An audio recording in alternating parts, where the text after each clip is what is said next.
We recently had an interview with two very different individuals, both with the same fetish or affection for inflatable animals. The first person is Mark, a 20-year-old student from Redlands, California, who found companionship in the most unlikely of places. The other person doesn't want his identity to be public because he says, and I quote, "I've done some shit that's probably illegal with inflatables and my asshole." So for the sake of this interview, we will be blurring out his characteristics and concealing his identity. We'll just refer to him as the inflatable fucker, or Tiff for short. Tiff is a 35-year-old man-child who says he was born on the island that Tom Hanks was trapped on in Castaway.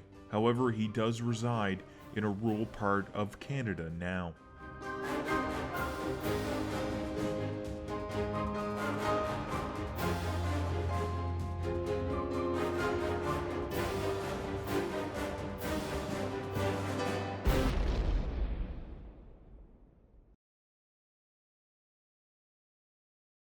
My name is Mark, I'm 20 years old, and I'm in a relationship with 15 inflatable animals.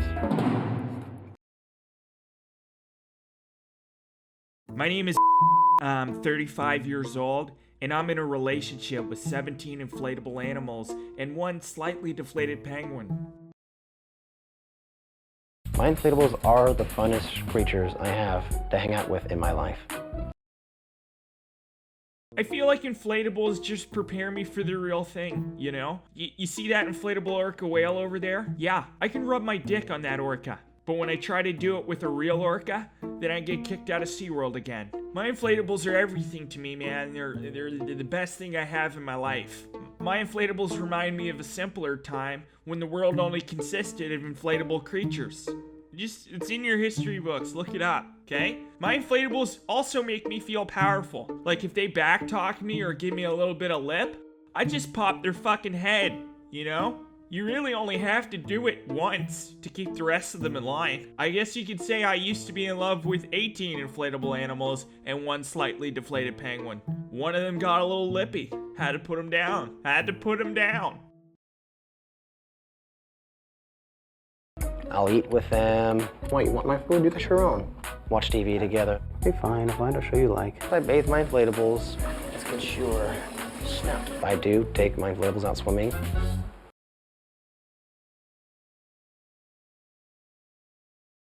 I'll eat with my inflatables, I'll talk with them, I'll watch TV with my inflatables. Sometimes I'll even let the prettiest one touch my ball sack. I bathe my inflatables frequently because who wants a dirty fucking inflatable, am I right? Am I right here, fellas?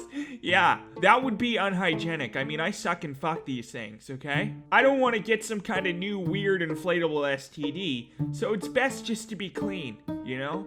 I make sure they always get active checkups, you know? That's me, I'm a safe guy, and I always wear a condom, especially when we do anal. I do like to take my inflatables out swimming, which is where we can enjoy each other freely without people judging us, because they just think it's a flotation device and they don't realize that it gives me an erection, right? Unless, of course, I pull my dick out at the public pool again. The authorities keep telling me that's a no-no, okay? I said I was in love with an air-filled giraffe, but they didn't give a fuck. They arrested me and stabbed my lover in the neck with a pencil, which was horrific. And scarred me for life, maybe. I don't know. So I guess you could say I was in love with 19 inflatable animals and one slightly deflated penguin.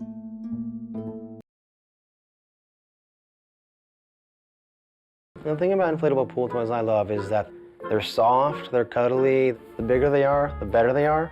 Kind of means there's more to love. And it's really nice to have somebody to talk to. No, Sammy, you don't get any of my soda, okay? I mean, the bigger the inflatables, the better. The bigger they are, the better they are. To me, it just means there's more to love. I like my inflatables with a little bit of meat on their bones, if you catch my drift. A little more cushion for the pushin' if you feel what I'm throwing down. Put it this way, I can't fuck a deflated inflatable animal. That would just be me humping the hardwood with a big sheet of plastic between my dick and the floor. And I'll be honest with you, I've tried it, and it hurts my dick and balls. So I got to thinking, What if I filled these fuckers up with air and then went primal on their fictitious genitalia? That would hurt my dick and balls a whole lot less, and guess what? I was correct. I was right. Okay? I was 100% correct. When I first found out about Mark's Inflatables, I thought, that's strange, or how can you be into something that's not really real? When I found out about addiction, I was just relieved it wasn't crack cocaine. Because I've seen people eat ass for crack cocaine. I didn't want to have to eat ass to get another hit, you know? Then I saw with one of his inflatables one night when he didn't think I was watching, and I realized in that moment that crack would have been a lot better. I don't want to go into too much detail here because there might be kids watching, but put the whole inflatable up his asshole, and it didn't deflate at all. That image right there will haunt me for the rest of my life.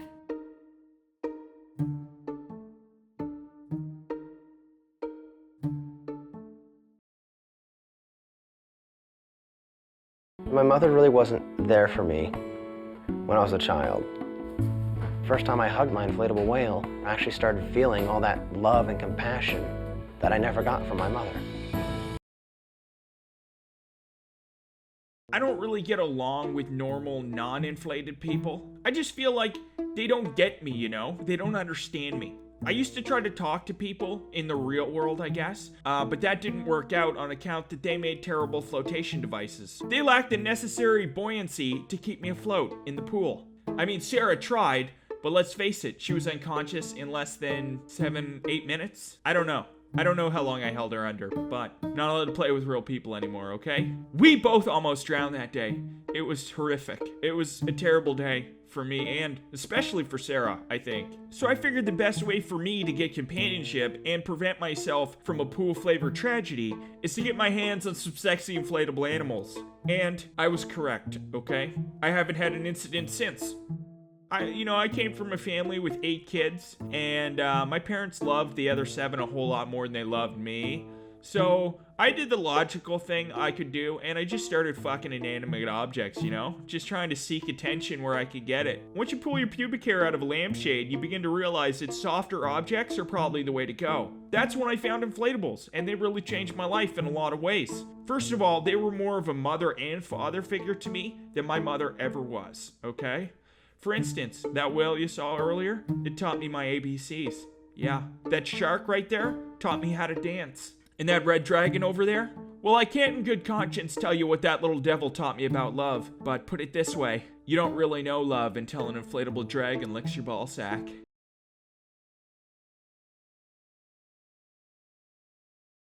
It's almost like if I'm going a little bit crazy. Hey, Charlie.